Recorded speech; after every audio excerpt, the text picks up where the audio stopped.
Hello, happy Tuesday. That feels like a Monday here in the States anyway.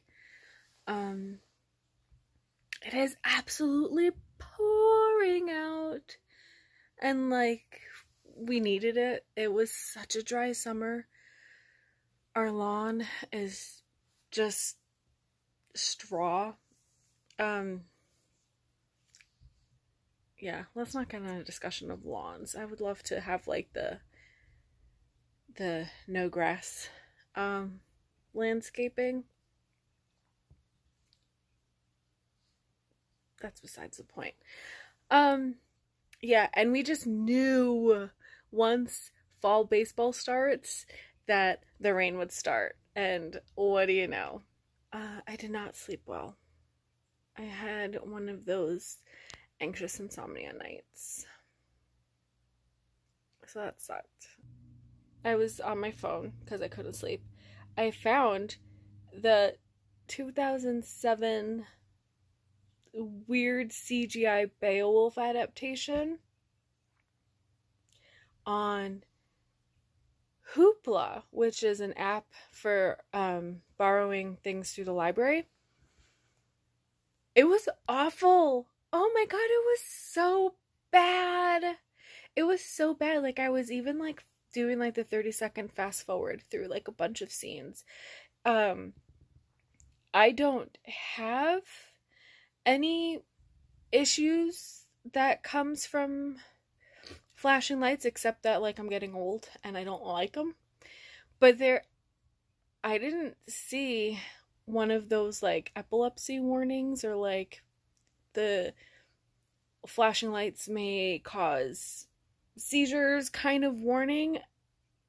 But when Grendel attacks Harriet Hall, oh my gosh, it was hard to watch. So that's when I did 30-second skip, 30-second skip, 30-second skip. The flashing lights were awful.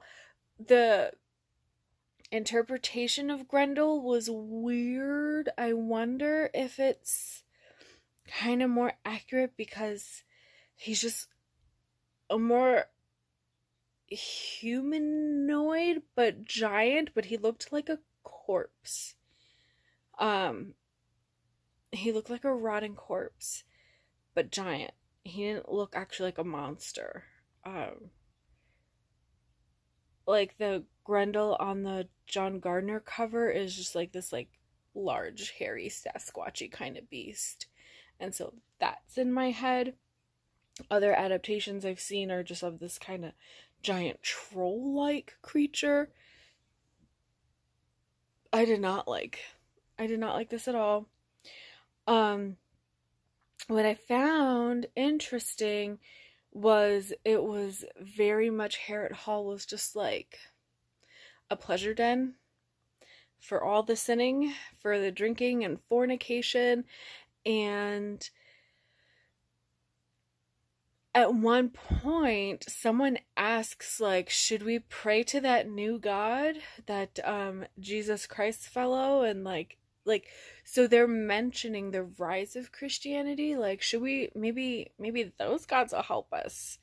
And Hrothgar is no, never mind, we're beyond, the gods aren't gonna help us, we need a hero. And that's when Beowulf gets introduced.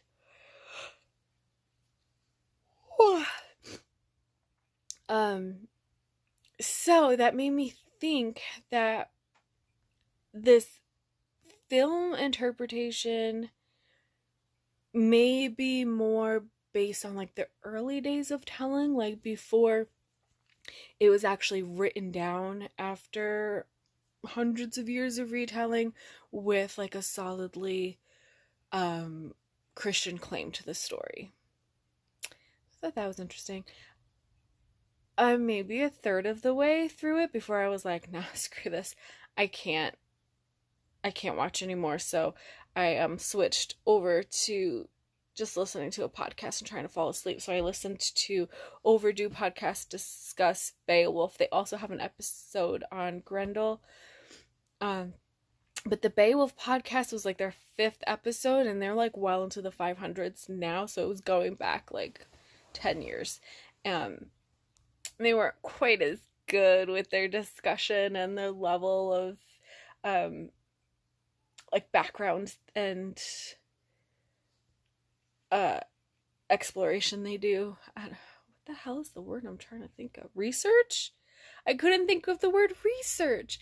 Anyway, so I listened to their podcast episode on Beowulf. I guess finally dozed off. But it was like a rough night where like I couldn't get comfortable, couldn't turn off my head. I just had to like give in and just distract myself and give up on trying to sleep. So hence the movie attempt. I guess he's more werewolfy or like were-panthery than Sasquatchy. This is the Grendel cover. But I'm gonna put, look, side by side. This is the Grendel from the movie. And no me gusta. Yeah, you got the Cubs, Reds, and Pirates. Feast. Well, the Reds just lost 2 of 3 to the team. That's a struck again. That Gamble with a limit thinking of Taiwan Walker. Can you do another one? Yeah, we're gonna go with Steve. And Kev's doing this as well, but it goes.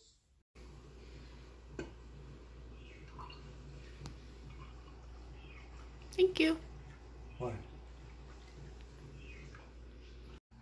So, Grendel, very different style. Obviously, this was written in 70 something. All right, remember I'm on page 50.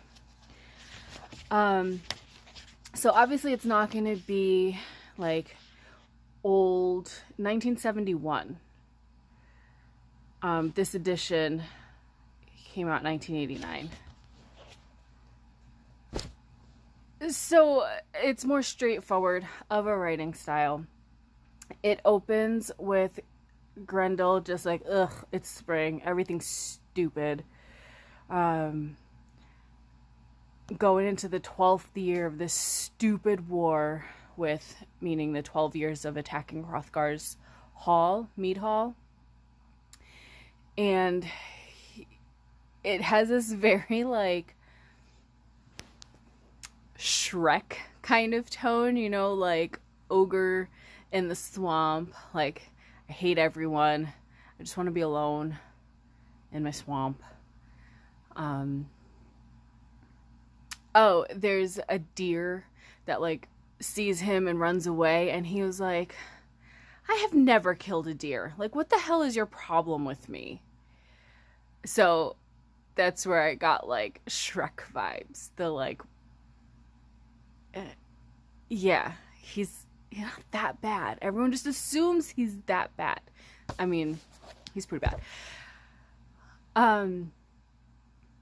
But it's a very sarcastic, like nihilistic, just grumpy way of like telling the story. Like nothing matters. At one point he's even like having this like kind of like existential moment of like, well, he's telling a story about one time that like he was injured as a young monster and he's waiting to be rescued by his mother and he's being attacked by a bull, and he has this like revelation of like, nothing exists beyond my experience. Like I create the world and the way I push back against it.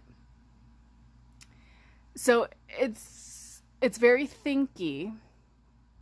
And then he's describing men coming to the land and how they would fight against each other and kill each other and fake friendships and alliances and then backstab each other. And so you're just seeing that progression of like civilization. And he's focusing on how Hrothgar all of a sudden started to stand out among all the other men and build a kingdom and get everyone neighboring to be devoted to him. and reliant on him. And then comes the Shaper, who is the harp player. This old man comes in with his harp and he starts singing praise, and Grendel's fascinated by him, and he gives him credit for the progress for the creation of Hrothgar's hall. So hold on, that's the part I'm at right now, and I really liked this. The Shaper remains now, though there are nobler courts where he might sing. The pride of creation, he built this hall by the power of his songs. And talking about, let's see, inspired by winds or whatever you please, the old man sang of a glorious mead hall whose light would shine to the ends of the ragged world. The thought took seed in Hrothgar's mind. It grew. He called all his people together and told him his daring scheme. He would build a magnificent mead hall high on a hill, with the view of the western sea, a victory seat near the giant's work, old ruined fortress from the world's first war, to stand forever as a sign of the glory and justice of Hrothgar's Danes. And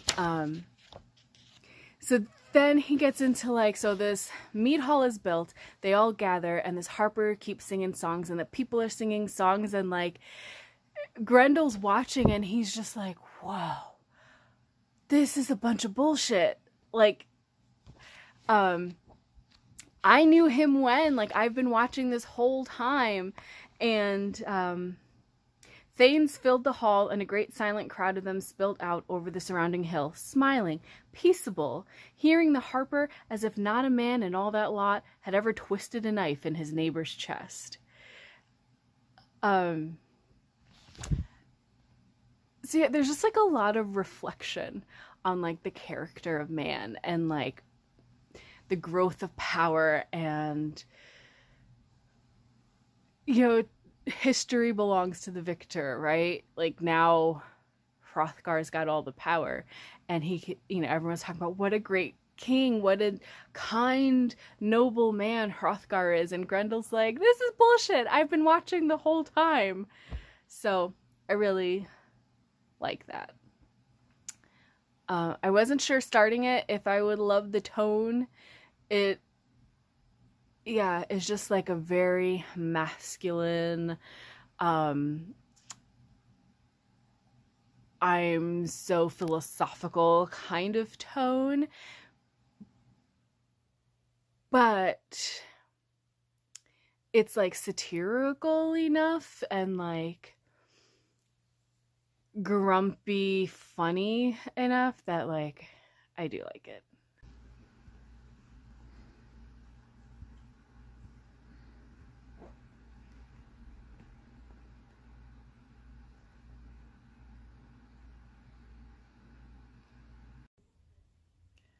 Grendel has now met the dragon. He's alluded to it several times already. And this is the dragon that comes into the ending of the Beowulf story, I think. I'm pretty sure. So the dragons are the worst. I love them. But my God, they're obnoxious because they just exist outside of time. They know all past, present, future. They see everything all at once, and so they're just so above it all. And he makes an allusion: everything will end, even I will be gone. A certain man will absurdly kill me. So I'm assuming he means Beowulf. But my God, it's so metaphysical, and talking about just how everything is connected, and everything is just a little ripple in time. So this part is weird, super metaphysical, philosophical. I don't even know. It's above me, but it's done with that kind of humor of Grendel blankly I don't know, man. I don't know. And the dragon just has this voice of an old man who wants to hear himself talk. So, dragon.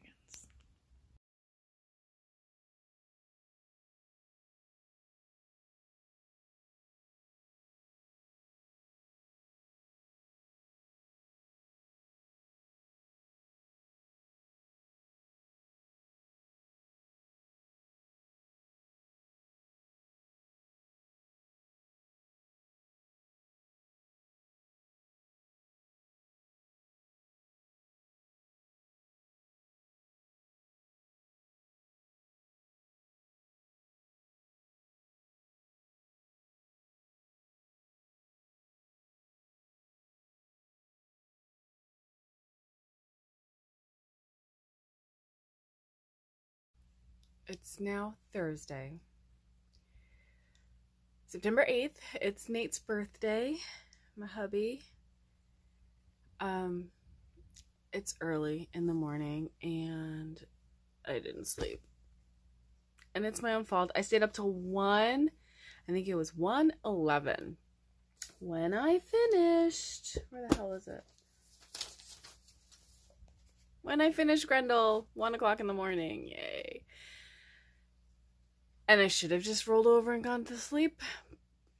But instead, I grabbed my phone and put on the Grendel discussion episode of Overdue podcast. And usually what happens is like I put on the podcast, I listen to the introductions, and their voices just like lull me into a deep sleep. But no, this time I like stayed up for the hour and listened to the whole podcast. Mistake. But basically everything they said were my own, like same page we were on. Same observations I was making, same reactions I was having. After Grendel meets up with the dragon and kind of discusses how nothing matters, everything ends, ashes to ashes, that kind of thing. But the dragon had said something about Beowulf being scared in his presence, and Beowulf, or he says, now you know how they feel when they see you, meaning the humans when they see Grendel. And Grendel's like, oh shit, like I am scared of this dragon, like I'm not gonna do that to them anymore, like I'm not gonna go near them. And the dragon's like, why? What does it matter? Like nothing matters. Everything is over, so you may as well scare them while you're around. And Grendel's like, I don't think I'm gonna do that. But as we know, he ends up doing that. And it's more Shreky, right? Like the vibe I was getting in the very beginning of this book, where he's like, you know what? You're gonna see me as a monster. I'll be your monster.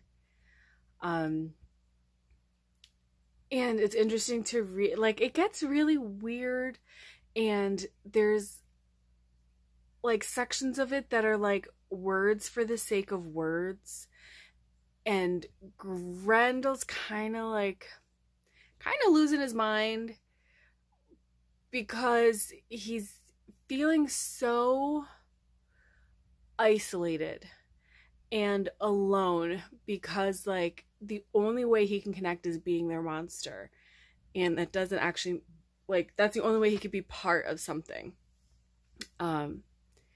And he's feeling very alone in that. And also the dragon has made him indestructible, so like it's not even a fair fight. Like there's no risk to himself. Their weapons cannot penetrate him, which we know from the poem Beowulf.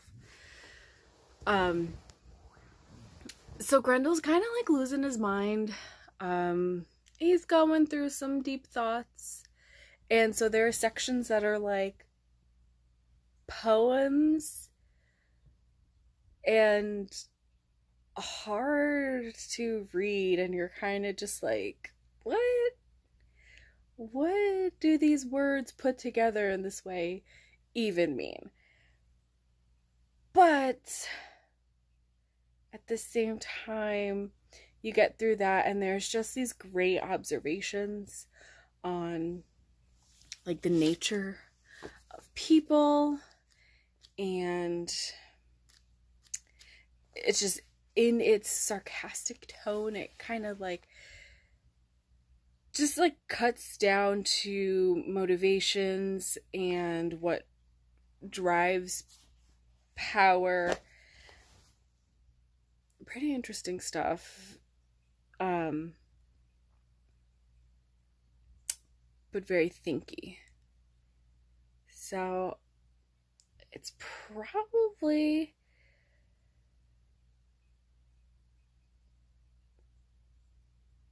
a 3.5 to 4 star read. I don't know that I care about star ratings anymore. I care more about like reading experience.